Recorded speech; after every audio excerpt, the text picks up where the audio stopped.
Salut à tous et bienvenue pour cette nouvelle édition de Série Top. La dernière n'a pas connu un grand succès parce que apparemment, à mon grand dame, vous n'êtes pas particulièrement fan de Lost. Vous ne connaissez plus trop cette série. Je vous cache pas que ça m'a fait quelque chose quand même. Hein. Voilà, Lost, on s'en fout un peu maintenant pour la plupart des gens et il faut savoir un truc. Je fais ces vidéos un peu pour me faire plaisir moi-même, mais en sachant un petit peu que faut pas non plus que je fasse quelque chose, que je traite un sujet qui ne parle presque à personne. Sinon, j'ai peur que mon seul talent d'orateur ne suffise pas à vous attirer. Alors, j'ai un petit peu peur de ça. Mais j'ai quand même envie de faire ça parce que ça me plaît. Et je vous préviens tout de suite, oui, je vais traiter des séries des années 90-2000. Et si vous n'êtes pas fichu de vous ouvrir aux séries populaires de cette époque, parce que je suis désolé, Lost c'est quand même vachement populaire, tant pis pour vous, mais j'en parlerai. Hein. Mais j'ai quand même un petit peu envie de parler de séries qui connaissent un certain succès, qui sont populaires, ou au moins parmi ceux qui me suivent. Et c'est pour ça que je vais un peu alterner quand même. Et je pense avec le choix d'aujourd'hui que je devrais pas paumer trop de monde. My Little Pony, My Little Pony. Ça va, vous connaissez? Si ça se trouve, non. Si ça se trouve, les trois quarts des commentaires vont dire je connais deux noms, je m'en fous de cette série. Pourquoi tu me parles de ça? Très bien. Je fais de très mauvais choix, peut-être, mais je pense que ça tirera un petit peu l'avis populaire de ceux qui me suivent, quoi. Vous connaissez, je pense. Et ouais, c'est une série sur laquelle j'ai déjà parlé à quelques reprises pour critiquer le film en grande majorité et dire que c'est une approche très intéressante d'une propriété qui visait les petites filles avant. On essaye un tout petit peu d'aller plus loin que ça, même si ça essaye de rester un tout petit peu fidèle à ces racines-là. Il y a un côté... on attire les filles là-dedans, mais en essayant d'aller plus loin. Et j'apprécie beaucoup ça, j'apprécie beaucoup cette approche, j'apprécie beaucoup l'ambiance qu'on crée, les personnalités qui s'entrechoquent là-dedans pour la plupart. C'est une série qui me plaît beaucoup là-dessus et qui a plus de 200 épisodes. 221 épisodes si je me souviens bien, je crois que j'ai noté le nombre d'épisodes qu'il y a, c'est beaucoup. 222, c'est ça, 222 épisodes. C'était un gros morceau, hein. Donc j'essayais de me remémorer un petit peu tout ça à partir d'une liste et de me faire le topo sur ce qui me plaisait, ce qui me déplaisait. Sachant qu'il y a pas mal d'épisodes qui me déplaisent un petit peu. Hein. J'ai eu l'embarras du choix pour choisir dans un camp comme dans un autre. Et c'est pas impossible que dans tout ce passage en vue, j'en ai zappé quelques-uns qui m'ont sincèrement plu ou déplu et qui pourraient peut-être faire partie du top 5 des pires ou du top 10 des meilleurs. Mais je pense quand même avoir fait une liste relativement solide et on va commencer tout de suite en parlant de ce que la série a le moins bien réussi.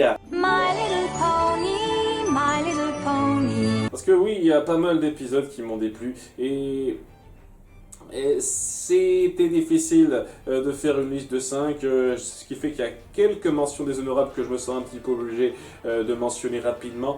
Donc très vite, déjà It's About Time de la saison 2, un épisode qui gère le concept de voyage dans le temps n'importe comment, vous savez comment j'adore ça, et les gens n'ont rien à foutre parce que regardez, on a fait une référence à MGS.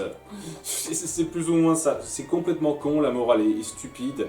Faut pas s'inquiéter de ce qui pourrait venir plus tard, intéresse-toi vraiment au présent, c'est un peu facile et c'est un peu faux, parce que s'inquiéter de ce qu'il y a plus tard, c'est quand même important de temps en temps, quoi. Donc, ouais, déjà la morale, je la trouve pas fameuse et c'est n'importe quoi, c'est le serpent qui se mord la queue, cette configuration, et je trouve que c'est stupide. Ensuite, Earth Warning Tale. Épisode presque syndical d'un chant de Noël, et j'ai trouvé pas super bien réussi, un peu trop médiocre. J'ai trouvé que c'était un peu forcer les choses pour amener le personnage au centre, à comprendre le sens des fêtes, tout ça, on peut faire largement mieux. Et les parallèles des personnages, leur motivation par rapport au conte de départ, je les ai pas trouvées très intelligentes. Ensuite, il y a Kitty Sachs, l'épisode où Pinkie Pie est le plus irritante. Et ça me fait de la peine de dire ça parce que je l'adore, mais je vous cache pas qu'on lui rend pas énormément justice dans les dernières saisons. Vraiment pas. Je pense qu'elle régresse un petit peu dans certains de ses comportements, mais j'arrive quand même à l'apprécier beaucoup. Mais dans cet épisode, vraiment, ça va trop loin. Elle veut jouer un instrument, elle est mauvaise, on lui dit. Et sa façon excessive de réagir à ça, c'est juste un gros chantage à la culpabilisation. Elle était assez détestable à ce niveau-là. J'ai vraiment pas grandement apprécié. Après, elle reste un peu drôle à certains moments, ce qui fait que c'est pas le pire pour moi, mais vraiment un épisode un peu gênant. Et enfin, celui-là, il faut que j'en parle parce que il est détesté par beaucoup et je l'aime pas trop moi non plus, mais pas au point de le mettre parmi les pires. C'est Fame and Misfortune. Et au passage, oui, je dis les noms anglais depuis le début parce que je me souviens surtout de ces noms-là, quoi. Désolé si vous avez un petit peu de mal. Le fait est que cet épisode-là, il est assez célèbre, dans le sens où c'est vraiment un espèce de retour sur le critique qu'on peut faire à la série My Little Pony via les critiques qu'on fait sur l'histoire dans le monde réel de My Little Pony de nos héroïnes. Ce qui est deux choses différentes au passage. C'est déjà le truc complètement grossier de cet épisode, c'est-à-dire que on identifie les critiques de la série aux gens qui viennent critiquer des personnes réelles. Quand je critique les comportements, les choses mal faites dans une série, je sais que ce sont des personnages fictifs.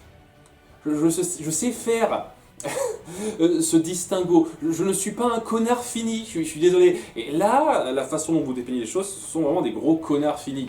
Et le fait de vouloir vraiment amener ça à ce parallèle avec la mauvaise critique est nul à chier. Surtout quand on essaye de ramener ça à la bonne morale de fin, c'est-à-dire, au bout du compte, est-ce qu'on inspire les petites filles?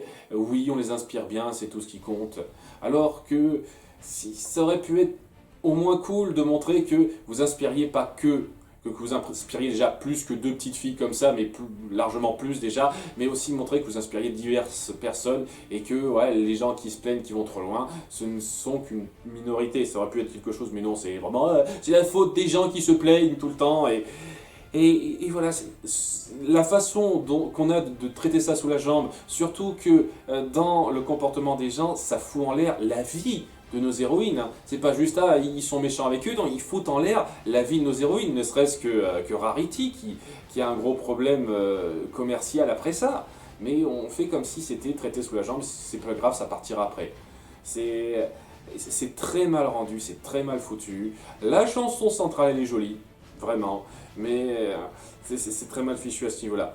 Ce qui fait que c'est pas dans les pires pour moi, c'est que voilà, je trouve que en dépit de ça, il y a cette façon de dire, de vouloir faire passer que il n'y a pas cette prétention de dire qu'on est parfait et que on est toujours en train de s'améliorer. On apprend de nos fautes, mais on en fera toujours de temps en temps. C'est intéressant et oui, comme je l'ai dit, la chanson qui en découle est plutôt cool. Ouais, certains moments de personnages sont un peu drôles en dépit de ça, quoi. Ça parvient à sauver un petit peu le tout. En tous les cas, voilà donc la liste des mentions déshonorables. Maintenant, on va parler des 5 épisodes que j'aime le moins. En commençant par numéro 5, Sparkles 7. Le 200e de la série, et je trouve que c'est de la merde. Je dois trouver des rares personnes à trouver que c'est le cas, mais punaise que je trouve que c'est nul à chier. Ça se déroule autour d'une compétition entre Twilight et son frère, qui jouent un espèce de jeu qu'ils ont depuis le début, qui sont tout petits, qui n'a jamais été mis en place avant.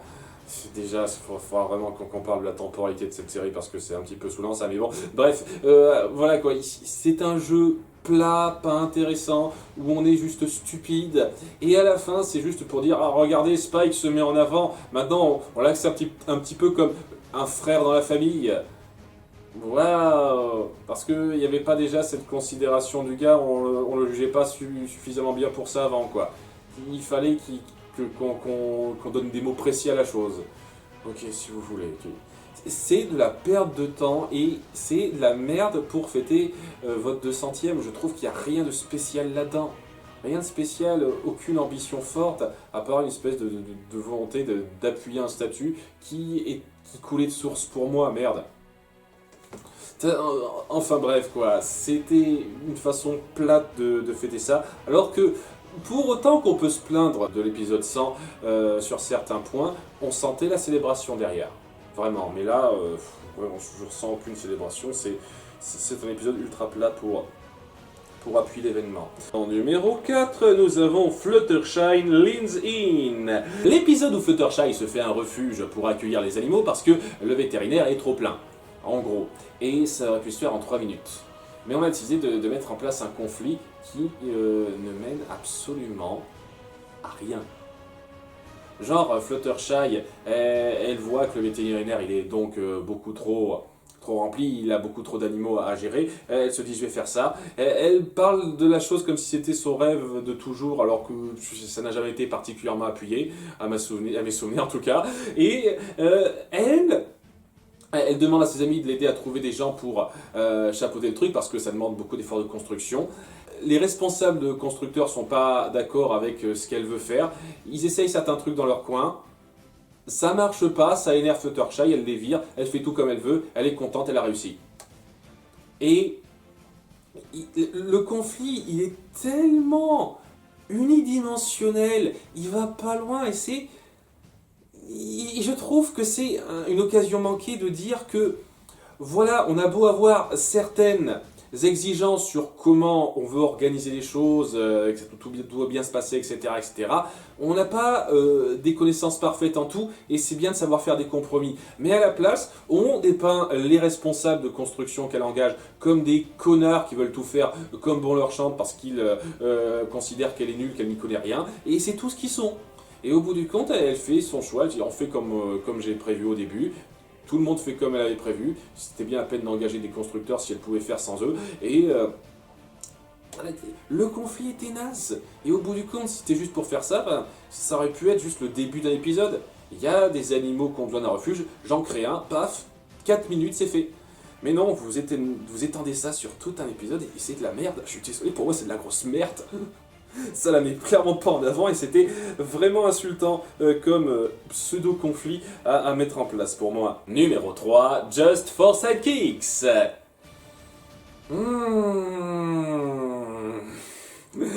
Je n'apprécie pas beaucoup Spike lorsqu'on le met vraiment au centre. Vraiment, je pourrais faire toute une liste des épisodes où il est au centre que j'ai trouvé assez chiant en fait. Mais celui-là, je crois que c'est le cake, c'est la cerise parce que punaise, non seulement c'est chiant, mais en plus, c'est totalement inconséquent, c'est le scénario pour gamin attardé, que même enfant je trouverais naze. Spike doit garder les animaux de compagnie de nos héroïnes alors qu'elles sont parties à régler quelque chose au royaume de cristal. Je sais plus exactement comment ça s'appelle, mais c'est ça le royaume de cristal presque. Et ils se débrouillent pas bien. Parce que c'est des animaux très disparates, donc c'est difficile à gérer, et donc c'est le bordel, et au bout d'un moment, les animaux, ils comprendront qui est là pour eux, donc ils sont contents, ils s'aiment, tout ça. C'est naze, c'est totalement naze, des configurations, des mises en scène complètement puériles, et par chercher pour un sou, qui ne m'ont pas tiré un seul sourire, mais qui m'ont tiré énormément de soupirs. Numéro 2, Growing Up is hard to do. L'épisode... conclusion sur les Cutie Mark Crusaders ou les chercheuses de talent si vous voulez pour la VF. Je ne suis pas un fan de ces trois-là, même si je comprends leur rôle. Et c'est pour ça que je ne déteste pas tant que ça les épisodes où elles sont, même si sincèrement c'est ceux que je saute facilement parce que c'est clairement pas pour moi. Ce sont vraiment les personnages dans lesquels les petites filles s'identifieront facilement. Une fois plus parce qu'on pense quand même à ce public-là et il y a ce besoin de se trouver, d'essayer, de comprendre certaines erreurs qu'on fait, tout ça. Et je vais n'y pas nier non plus qu'il y a quand même quelques moments de consécration de leur part qui sont jolis. Vraiment, le moment notamment où elles finissent par trouver leur marque de beauté, ça n'aura pas été trop tôt, c'était satisfaisant, c'était un bon numéro musical là aussi. Donc, il y a des choses qui me plaisent suffisamment pour pas que je les trouve désagréables, mais globalement elles sont plutôt plates pour moi à suivre. C'est clairement pas un morceau très intéressant de la série globalement pour un œil adulte comme moi. Mais il y a cet épisode qui m'a particulièrement gonflé sur la toute fin de la série. Mais c'est genre à 3 ou 4 épisodes de la fin, si je me souviens bien, qui suit un petit peu ce qu'on a eu, qui essaye de représenter un peu une conclusion de personnage ou de relation de personnage. On avait eu un épisode peu de temps avant sur la relation entre Spike et Rarity, et comment il passait un peu à autre chose dans le conflit qui était mis en place. Un autre épisode sur la relation entre Fluttershy et son lapin. Je sais plus comment il s'appelle, il est présent tout le temps, c'est l'animal de compagnie numéro 1 celui-là, mais bref. Voilà, il y a une espèce de conclusion sur leur relation et comment ils s'acceptent un petit peu, c'est assez joli. On essaye de faire des trucs un peu conclusifs sur des relations, des considérations de personnages. Et je m'attendais à ce que ce soit vraiment ça en voyant le titre. Que ce soit ce moment où on se dirait « Enfin, on va commencer à les faire grandir, ces filles-là !» Parce que ce sont des gamines depuis l'épisode 1 et elles n'ont pas grandi d'un pouce depuis le début, alors qu'il s'est passé énormément de choses. Je veux dire, quand on y pense, quoi, il s'est passé énormément de choses depuis le début de la série. Il y a le frère de Twilight qui s'est marié. Ils ont eu un enfant, il y a énormément de choses qui se sont passées, et durant toute cette période où énormément de temps se sont passés, elles n'ont pas grandi d'un pouce. C'est toujours les mêmes petites filles avec avec les mêmes considérations, tout ça. Et je me suis dit, tiens, enfin, ça va être un truc cool de montrer ce moment où elles commenceraient à avoir cette espèce de poussée de croissance et commenceraient à être adultes. Peut-être que ce serait ça. Non. Il va y avoir une poussée de croissance, mais pas celle qu'on croit, puisque elles sont toujours des gamines. Elles ont un petit peu marre de se faire dire quoi faire parce que ce sont des enfants. Et donc elles boivent une potion qui les rend adultes. Et elles se comportent comme tout permis parce que voilà, on est adultes maintenant, l'espace d'un moment. Et c'est le gros bordel, elles font les connes, on vient réparer leurs erreurs, elles comprennent leurs erreurs, blablabla. Et c'est le genre de truc qui aurait été totalement acceptable si ça avait été les premières saisons. Genre la saison 2 ou 3, je me dirais ok, elles sont encore dans leur phase, on apprend à découvrir un petit peu les choses, mais maintenant non, elles sont responsables, elles ont appris vraiment à faire gaffe aux conséquences de leurs actes, et les derniers épisodes où on les voyait, c'était vraiment des épisodes où elles essayaient de se montrer responsables. Vraiment responsable du rôle que leur Cutie Mark les donne et d'aider les autres. Ça ne devrait pas être ce genre de scénario qui devrait conclure ces personnages-là, clairement pas. Et ce placement est insultant.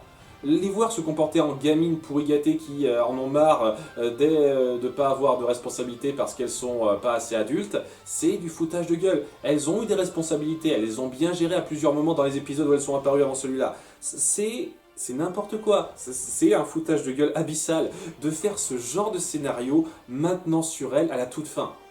Vraiment, moi qui espérais tellement plus, c'est-à-dire ce moment où elle commencerait à passer à l'âge adulte, ça aurait été tellement cool, mais non, c'est juste une espèce d'épisode de leçon de vie de merde sur le fait qu'être adulte c'est compliqué, c'est pas juste avoir l'autorité, c'est un peu plus que ça, c'est bien, c'est un truc qui aurait été cool de faire la saison 2.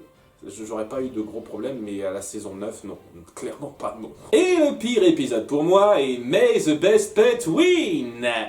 Je sais pas si j'en ai déjà parlé avant, mais parmi les main 6, nos 6 héroïnes principales, celle que j'aime le moins assez facilement, c'est Rainbow Dash. Et je sais que je vais faire pas mal gueuler dessus pour ça, parce que beaucoup de gens l'adorent, mais je peux tellement pas supporter de temps en temps, parce que j'arrive à l'apprécier un petit peu, mais il y a certains moments, je supporte tellement pas son côté arrogant, je me permets tout, et je vois les trucs pas cool de haut, en fait. Les tares, les petits défauts de comportement qu'ont nos personnages, parce qu'ils ont toujours du début à la fin, quoi, c'est toujours un peu ce qui fait leur personnalité, moi je les trouve un peu charmants à un certain degré. Pour tous les autres, celui-là chez Rainbow Dash, j'ai jamais trouvé charmant, j'ai toujours trouvé un peu agaçant. Et lorsqu'elle ne tombe pas trop dans ces écarts-là et qu'elle est un petit peu la badass responsable, elle peut être cool, vraiment. Hein, je ne déteste pas Rainbow Dash.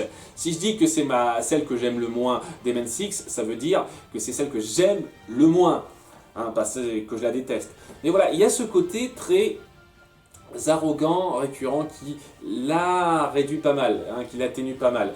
Et je trouve sincèrement que c'est le pire épisode qui affiche ça pour moi. Parce que voilà, elle voit ses copines qui ont toutes un animal de compagnie. Elle se dit tiens, j'en veux un moi aussi, enfin je suis pas sûr. Fluttershy lui dit tiens, je te propose ci, ça. Et son premier réflexe, c'est de faire une compétition. Genre, battez-vous entre vous, montrez vos meilleures capacités, tout ça, pour mériter mon affection. Déjà, tout de suite, le niveau d'arrogance du personnage est particulièrement gonflant. Vous voulez être mon animal de compagnie, faut le mériter. Et durant tout ça, quoi, elle met en place un climat de compétition assez malsain entre tous ces animaux, pour qu'à la fin, elle essaye de sortir de tout ça en étant la moralisatrice en fait. À la fin, elle participe à une course avec tous les animaux qu'elle a sélectionnés et elle finit par se coincer dans un rocher alors que les autres continuent leur course. Et c'est normal qu'ils continuent leur course, tu les as un petit peu conditionnés pour être compétitifs. Lorsque il y a la tortue qui sera venue te sauver au bout d'un moment de façon complètement ridicule, ouais, son coup est si puissant qu'il peut soulever une pierre, j'y crois trop. C'est vraiment le pire du personnage qui appuie que c'est le personnage moralement le plus douteux par moment. Et quand, une fois de plus, elle s'en détache et qu'elle montre son côté très fidèle à ses amis, elle peut être très sympathique, avoir des moments forts. Hein. D'ailleurs, je vais citer un épisode dans mes préférés où elle est au centre. C'est histoire de dire que non, je ne considère pas que Rainbow Dash est la pire qui soit, mais ces moments-là sont loin d'être anodins et c'est le pire, vraiment le pire. Je supporte tellement pas ça, d'autant plus que ça se centre sur les animaux et le côté très niant derrière ça, ce qui n'arrange pas, mais c'est surtout l'ambiance très compétitive, mesquine qu'elle met en place, qui me gêne énormément, et qu'on est censé accepter comme ça, je vous jure, c'est assez saoulant. Et c'est facilement le pire. Il n'y a aucun épisode qui a battu ça après coup, facilement. Donc voilà! Le pire pour moi, je tiens quand même à vous rassurer une fois de plus, si je parle de ces séries en Zeritop, c'est parce que c'est globalement des séries qui m'ont plu, et donc il y a largement plus d'épisodes, et qui m'ont convaincu, évidemment. My Little Pony, My Little Pony. D'ailleurs, il y a plus de 10 épisodes qui m'ont plu sincèrement et qui se mettent à part. Je vous fais une petite liste rapide en montage des quelques mentions honorables qui en sont sorties.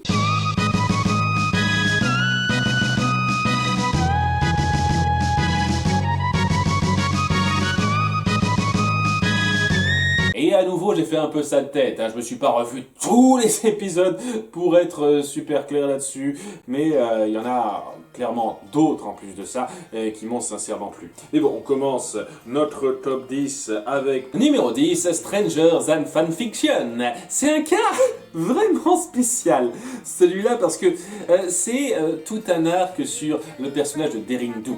Et ça commençait bien, il y a un épisode plutôt cool où Rainbow Dash voit un petit peu d'eau la lecture, mais se rend compte que ça peut être cool lorsque ça raconte des récits épiques comme les aventures de Daring Do, qui est une sorte d'Indiana Jones de leur monde. Et c'est parti sur un gros délire où on finit par dire que Daring Do existe vraiment et que les récits qu'elle met sur papier, c'est exactement des aventures qu'elle a vécues. Ce qui est d'une connerie monumentale pour moi, je vous cache pas. Ça n'a aucun putain de sens. Elle devrait se faire repérer, pincer à tellement de points, quoi. Les excuses qu'on donne, c'est d'une connerie, je trouve. Mais bon, bref, une fois qu'on met ça en place, il y a un épisode qui m'a totalement pris par surprise et qui est un peu l'antithèse de Fame and Fortune et Miss Fortune dont je vous ai parlé avant. Lorsque on fait se rencontrer Rainbow Dash et un autre fan de la créatrice de Daring Do en convention, et tout de suite ça part dans des considérations différentes. Au début ils se retrouvent parce qu'ils aiment Daring Do, mais très vite ils sont en confrontation parce qu'il y en a un qui regrette un petit peu le côté plus réfléchi des premiers livres, alors que les suivants qui sont plus orientés action, un peu décérébrés, sont moins intéressants. Alors que Rainbow Dash, elle, c'est plus son truc, l'action. Il y a ce truc qui se met en place, et au début t'as tellement l'impression que ça va être le connard de service à qui on va rabattre le caquet et parce qu'il comprend pas tout ça. Mais non, en fait, il va être repris dans une autre aventure avec Daringdoo, la vraie Daringdoo et ses ennemis, tout ça. Et il va s'imbriquer là-dedans de façon hilarante, parce que vraiment il a ce côté très cynique qui est assez drôle, mais sans qu'on le rabaisse, parce qu'il a la réflexion derrière. C'est quelqu'un qui est un petit peu cérébral, et donc il a une bonne réflexion, ce qui fait qu'il aide à la résolution de l'aventure lorsqu'il y participe un peu malgré lui. C'est vraiment un concours de circonstances qui amène ça. Et j'adore le message que ça renvoie derrière, sur le fait qu'on accepte un petit peu les fans de tous bords et qu'ils ont chacun quelque chose à apporter. Même ceux qui ont des choses à reprocher à certaines directions. C'est très bon ça, j'aime beaucoup le message sous-jacent que ça renvoie, et je trouve que ce mec amène une excellente dynamique avec Rainbow Dash, quoi. Son incorporation est hilarante. Je sais plus qui le double, c'est une fois de plus un acteur célèbre. Ils sont énormément d'acteurs célèbres pour doubler pas mal de leurs personnages. Et j'ai trouvé ça vraiment bon. Et c'est particulièrement surprenant venant d'un arc qui m'a particulièrement déçu en fait. Vraiment, c'est devenu un peu n'importe quoi au bout d'un moment, sans être vraiment irritant, mais c'est devenu un peu trop n'importe quoi. Partir sur ça de façon aussi intelligente, ça m'a vraiment pris par surprise, et c'est pour ça que ça vaut cette place numéro 10 pour moi. Je peux pas me restreindre à ne pas mettre ça dans mon top 10. Numéro 9, Scare Master, un épisode sur Fluttershy qui me plaît beaucoup, je pense que c'est mon préféré même, oui, j'en ai pas mis devant. Il y a beaucoup d'épisodes sur Fluttershy qui me plaisent bien, qu'on soit d'accord, mais celui-là c'est plus satisfaisant dans son ambiance et son message. On fête un petit peu leur équivalent d'Halloween et tout le monde est un petit peu content de célébrer ce côté effroi pour le fun, alors que c'est pas trop son truc à Fluttershy. Mais elle va se faire un petit peu violence pour participer à ça, et elle va se prouver super douée. Seulement, c'est pas parce qu'elle est super douée que ça lui fait plaisir. Et j'ai pas grand chose à dire sur ça, si ce n'est que ça crée une bonne ambiance horrifique à la MLP, donc c'est pas non plus extraordinaire, mais il y a quand même de la créativité, beaucoup de créativité derrière, et que ça part sur un message qui me plaît beaucoup, sur le fait que elle va pas se forcer à apprécier ça au bout du compte. Elle a essayé, Fluttershy, ça n'a pas su lui plaire vraiment, et elle se dit, ok, par la suite, il faudra faire sans moi, j'espère que vous comprendrez, et les autres se diront, on comprend très bien, tu n'as pas à adhérer à notre truc si c'est pas toi. Et j'apprécie ça, j'apprécie cette compréhension qu'on met en place sur le fait que on n'a pas à adhérer à tout. Des fois, il y aura quelqu'un de notre entourage qui sera pas dans un truc et on va pas le forcer à être dedans. C'est très bon la morale que ça renvoie et le fait qu'on l'accepte comme ça. J'aime beaucoup ce truc-là. C'est pas évident parce qu'on aurait pu facilement partir sur le principe « Ah, tu nous as fait peur, génial, maintenant tu peux participer à notre truc et tout le monde est content. » Et non, c'est pas son truc. Faites avec, acceptez-le. Et j'aime beaucoup ce petit retournement de fin, c'est ça qui fait que c'est parmi mes préférés. Numéro 8, Party of One, ex-aequo avec Leçon 0. Alors ceux qui connaissent ces épisodes savent exactement pourquoi je les ai choisis, parce que ça repose sur exactement le même principe.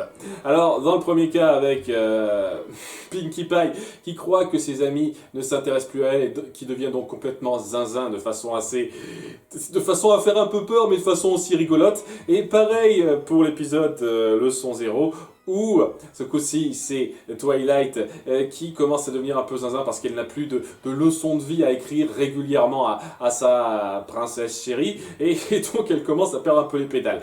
Alors, il y a une légère morale à tirer de ça, mais ce qui est surtout intéressant, c'est la façon dont on ose aller loin dans cette petite descente aux enfers mentales de la part de nos personnages, en rendant ça un peu flippant sur les bords, mais aussi hilarant.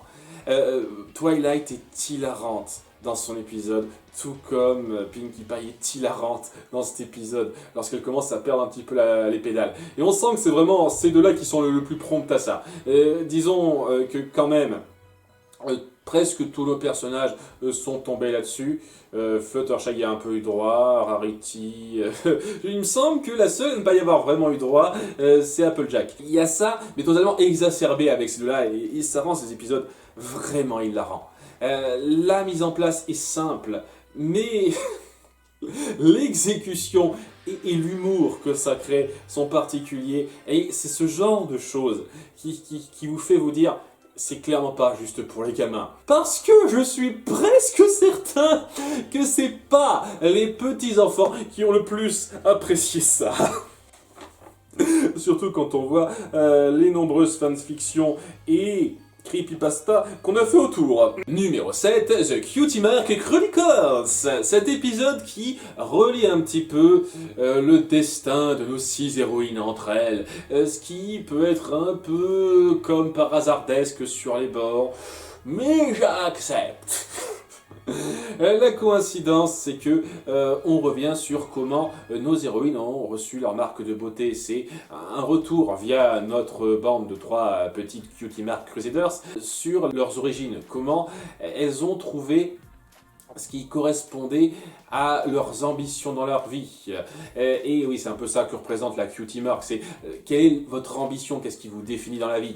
Et c'est un moment assez joli, on revient un petit peu sur le passé de chacune de nos héroïnes. On revient bien sur qui elles étaient avant, c'est très rafraîchissant et très mignon de les voir à ce jeune âge se découvrir, et le fait de faire le lien un petit peu entre toutes, avec à la fin cette grande découverte de Rainbow Dash, qui est un petit peu celle qui lie tout le monde, c'est joli, ça cimente leur amitié, même si c'est comme par hasard un peu gros. Mais je l'accepte, vraiment. C'est un moment très joli qui revient sur les origines un peu de nos personnages, et je trouve que c'est très bien fait. Le numéro 6, To Where and Back Again. On va parler quand même un petit peu des épisodes spéciaux en plusieurs parties qui essayent de tacler des conflits, des dangers plus importants que la simple problématique d'amitié qu'on a la grande majorité du temps.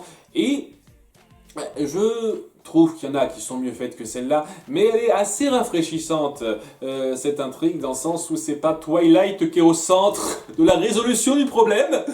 Pour changer, parce qu'il faut dire ce qui est toujours au centre, hein, c'est ultra répétitif ça, mais ce coup-ci on va se centrer sur quelqu'un d'autre, sur Starlight Glimmer, qui a donc rejoint un petit peu notre groupe depuis le début de la saison, après avoir été l'antagoniste de la saison précédente. Alors, ce changement de camp peut être un peu discutable à certains degrés.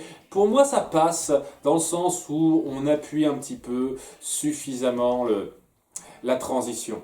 Je trouve que ça, c'est suffisamment acceptable, et ça rend le personnage tout à fait sympathique à suivre. J'aime bien Starlight Glimmer, elle apporte pas mal de choses pour moi. Donc, on termine un petit peu toute cette arc de rédemption qui se met en place sur le personnage avec ce double épisode où elle doit gérer un conflit assez grave avec les change-formes qui reviennent, les change-formes qui sont présents depuis la fin de la saison 2. On ressent vraiment la force des enjeux quand notre Main Six est mise capoute hors champ, et où c'est un peu l'équipe B qui doit se charger de ça. Parce qu'il n'y a pas que Starlight, évidemment, il y a aussi Trixie, sa nouvelle meilleure amie, il y a Discord, qui est là pour aider un tout petit peu pour le voyage, parce que on trouve un moyen de le nerfer. Une fois de plus, Discord, il est ultra pété, et s'il prenait les choses au sérieux, il pourrait régler tellement de trucs super facilement, mais bon, je pourrais passer des heures à parler de comment est géré Discord.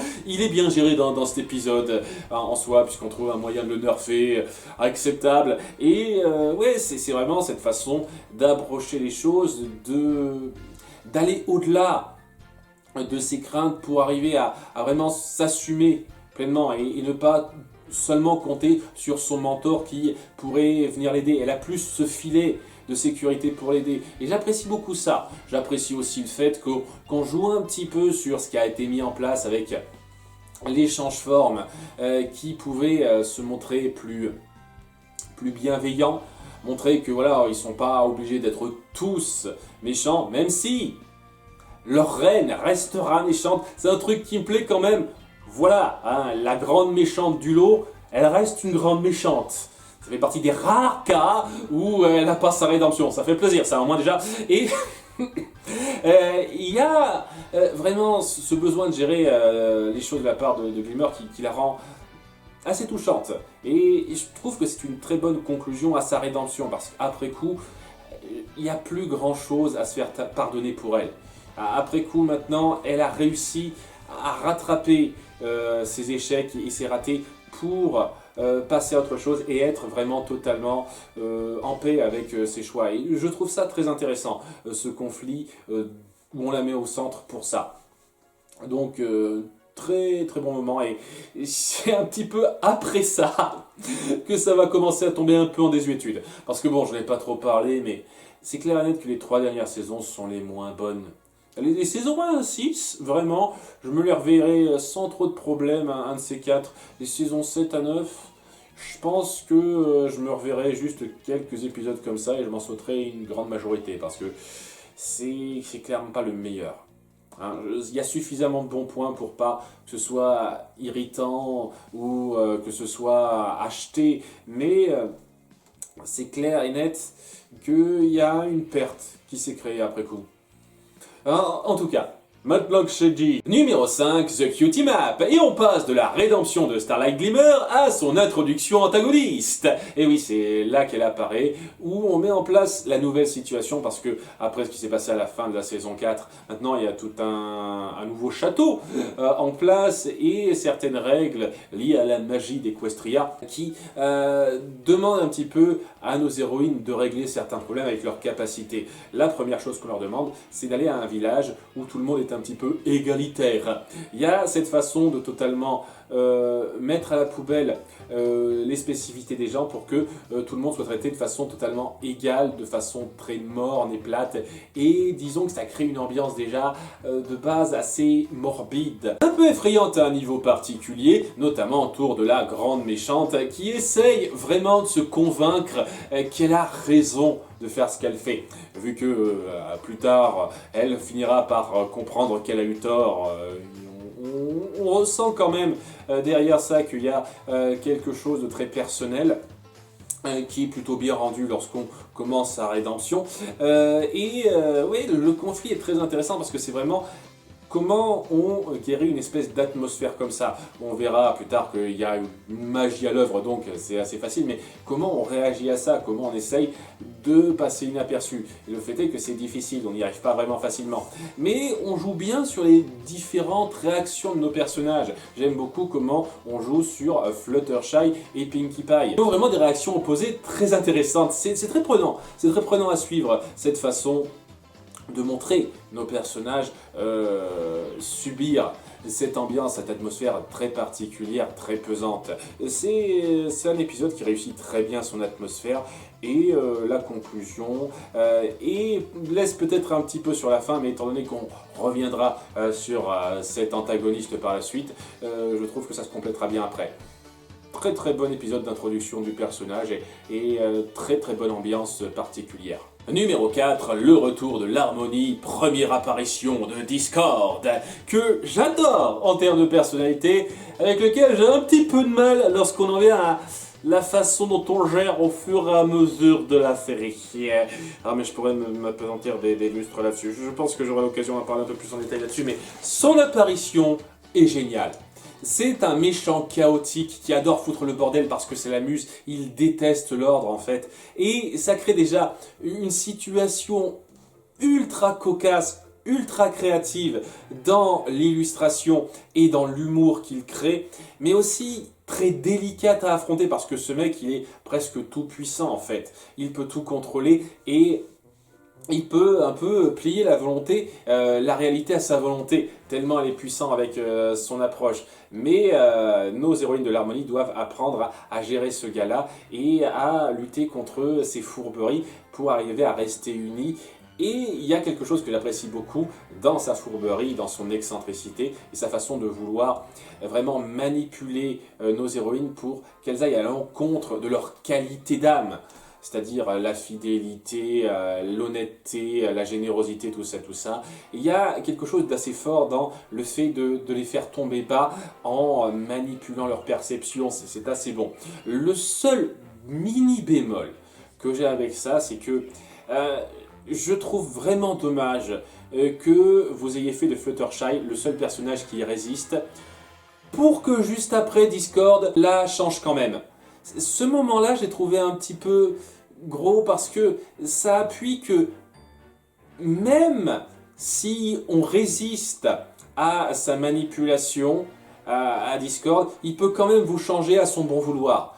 Même quand on est une des princesses du pouvoir, quoi. C'est un peu gros. J'aurais pas été contre que vous ameniez ça un peu différemment, de façon à ce que ce soit plus compréhensible. Parce que pour les autres personnages, si elles tombent, nos autres héroïnes, c'est justement parce que elles ont cédé à ces manipulations. Là, c'est juste, je te transforme parce que merde, je sais pas, ce détail-là, vous auriez pu le changer. Tout le reste, je le trouve génial. Vraiment, c'est un bon retour sur les leçons qu'a apprises Twilight lors de la première saison, et cette mise à mal de cette relation qu'elle a nouée avec ses amis était assez forte à suivre la première fois. C'était vraiment tendu. Tout ça avec un antagoniste vraiment, vraiment puissant, vraiment excentrique, vraiment drôle, et qui m'a laissé vraiment une marque. Et j'aurais pas été contre qu'on le gère mieux par la suite, mais dans sa première apparition, elle est juste parfaite. Numéro 3, A Canterlot Wedding, le mariage entre le frère de Twilight Sparkle et sa meilleure amie. Ce qu'elle vit très bien au début, sauf quand elle se rend compte que quelque chose cloche. Et j'aime beaucoup la façon dont on joue sur ça en deux parties. C'est vraiment en deux parties, une fois de plus, c'est un double épisode. Et au début, il y a les soupçons de Twilight qui ne sont pas confirmés. Ce qui fait qu'à la fin, lorsque on vient la contredire avec des arguments qui tiennent la route, il y a cette crainte qu'au bout du compte, oui, elle ait des soupçons pour rien, mais non, on finit par dire que oui à la fin de l'épisode en question, et c'est vraiment une course pour arrêter la grande méchante change-forme de s'emparer du royaume à ce moment-là, et c'est très fort, c'est très bon. J'ai beaucoup apprécié la tension qu'on met en place. Les deux nouveaux personnages centraux qu'on met en avant sont vraiment mignons, vraiment touchants. Et j'apprécie beaucoup le fait qu'on appuie que la force de l'amour peut être aussi puissante que la force de l'amitié dans certaines circonstances. J'aime bien le fait que cette série se centre clairement davantage sur l'amitié que sur l'amour, mais qu'elle n'hésite pas quand même à dire que l'amour c'est aussi puissant. Ça peut être aussi puissant. C'est quelque chose d'un peu touchant de faire cette petite parenthèse-là, quoi. L'amour, ça peut être puissant aussi, vous savez. C'est assez joli d'appuyer ça autour de ces deux-là, étant donné qu'ils représenteront un rôle très très important par la suite. C'était une introduction ultra réussie, comme pour la grande méchante. Vraiment, c'est une méchante ultra réussie, celle-là aussi, dans son concept. Et lorsqu'on vient dans les affrontements, dans le suspense pour arriver à stopper les plans de la méchante, tout ça, c'est juste prenant. C'est ultra prenant. Et la résolution, c'est ultra satisfaisant de voir comment ça se résout après tout le bordel qui s'est vécu, surtout pour la princesse, quoi. C'est du tout bon. J'ai pas beaucoup de choses à dire là-dessus. Vraiment, les trois premiers épisodes pour moi sont quasiment sans faute. Donc, on passe tout de suite au numéro 2. Twilight Kingdom. L'épisode le plus Dragon Ballesque de toute la série. Parce que vraiment, les confrontations, ça va loin, hein. C'est vraiment un rayon de puissance magique énorme, tout ça, avec un grand méchant qui revient d'outre-tombe pour s'attaquer au royaume d'Equestria, et on demande l'aide à Discord maintenant qu'il a un petit peu rejoint le côté du bien de façon un peu nébuleuse, et pour autant que j'ai du mal avec la façon ultra facile qu'on a mis en place sa rédemption, son passage du bon côté, j'apprécie le fait que cet épisode ait appuyé que c'était clairement pas aussi simple et que c'était quand même un peu instable si on donnait à Discord les bonnes motivations pour changer de camp une fois de plus. Et c'est ce qu'on a fait. C'était largement plus satisfaisant cette façon d'appuyer Discord comme quelqu'un du bon côté, alors que ça m'avait paru totalement abusé la première fois. Parce que voilà, il sera tenté par le méchant pour œuvrer avec lui, pour se faire doubler après et regretter ses actes parce que il aura déçu surtout Fluttershy avec qui il a une relation particulière.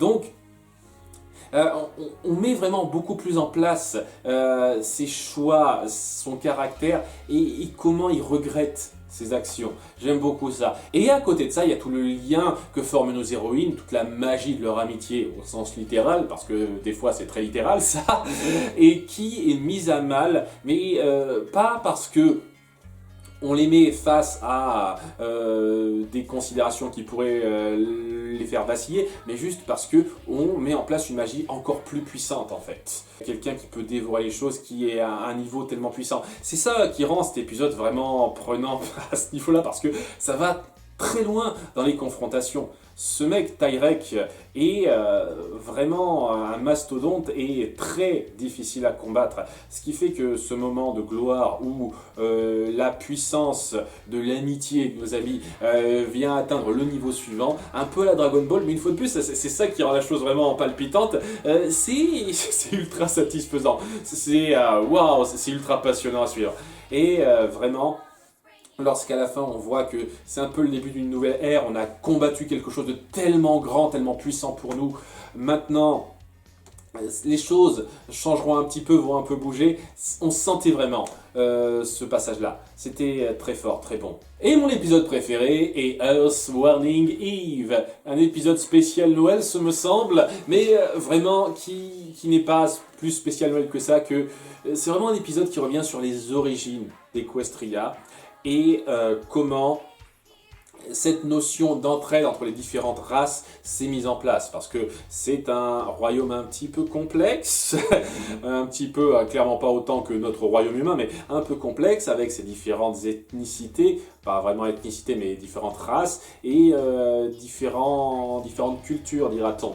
Et je trouve ça super intéressant de s'appuyer là-dessus. C'est un truc qui a fait que je me suis accroché assez vite à cette série dès le début, même si les 2 premiers épisodes sont pas les plus sensationnels qui soient, mais il y avait quand même quelque chose, parce qu'on appuyait très vite qu'il y avait un lore derrière cet univers, et que c'était pas juste un royaume magique comme ça et merde. Et le fait de se centrer vraiment sur ces origines-là, c'était vraiment prenant, et surtout la façon dont c'est mis en scène. Parce que c'est mis en scène de façon créative, en donnant un rôle particulier aux différents personnages qu'on connaît, hein, aux différents protagonistes principaux, où elles doivent donc rejouer un petit peu cette rencontre entre les différents clans, leurs difficultés et comment ils se sont retrouvés dans leur lutte contre les éléments, et avec, je trouve, un casting parfait. Parce que on met en place que chaque clan a ses tares, cette façon un petit peu défaillante de considérer les autres. Donc, le clan des animaux terrestres, c'est cette façon un peu trop ridicule, facile de considérer les choses, cette légèreté trop gênante, et c'est parfait. Pinkie Pie, on a choisi Pinkie Pie, c'est parfait. Du côté des licornes, ce côté un petit peu hautain, précieux, haute noblesse, parfait Rarity. Et du côté des Pégases, l'aspect on est meilleur que vous, on sait se débrouiller mieux que vous, parfait Rainbow Dash. Vous avez parfaitement choisi les rôles pour ça. C'est comme si vous aviez pensé à cette histoire en pensant oui, ce serait parfait ces trois-là pour jouer ces rôles. Et c'est juste génial de revenir sur ses origines. Tout simplement quoi, c'est un épisode de lore parfait, avec une bonne mise en scène, où on peut se poser la question comment ça se fait que les gens qui sont dans leur siège au théâtre voient un petit peu cette mise en scène, alors que bon, c'est une pièce de théâtre, donc ça ne devrait pas se passer de façon aussi détaillée que ça, mais c'est vraiment pour chipoter, à enculer les mouches, si j'ose dire. C'est juste parfait. C'est un morceau de lore que j'ai trouvé infaillible, avec rien à redire, avec un casting parfaitement choisi. Même Spike, en tant que présentateur, j'ai trouvé drôle. Alors que bon, Spike, une fois de plus, il me laisse pas beaucoup d'impression en règle générale. Et la thématique de l'entente entre les peuples, qui n'est pas très originale, nous sommes d'accord, a quand même été mise en scène de façon très efficace, sans nous marteler quoi que ce soit en tête, de façon à bien faire comprendre la chose, et en montrant de façon parfaite les tares que peuvent avoir les différentes considérations, les différents dirigeants. C'est ça qui est super cool, je trouve. Et ouais, j'aimerais vraiment que beaucoup plus de séries fassent des épisodes qui reviennent sur le lore de leur univers comme ça, parce que ça apporte un vrai plus, indéniable pour moi.